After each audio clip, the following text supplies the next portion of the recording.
How to make voice sound better.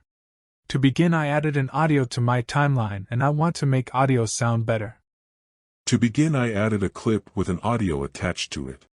Select your audio, then go to Audio tab so Essential Sound panel will open.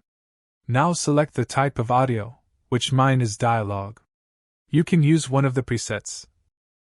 Balanced male voice and podcast voice are really good. To begin, I added a clip with an audio attached to it. To begin, I added a clip with an audio attached to it. But for now, let's set the preset to default and change the audio ourselves. Under Loudness, select Auto Match button. To begin, I added a clip with an audio attached to it.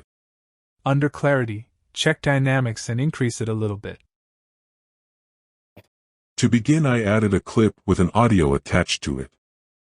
Check EQ and set the preset to Podcast Voice and increase amount if you want.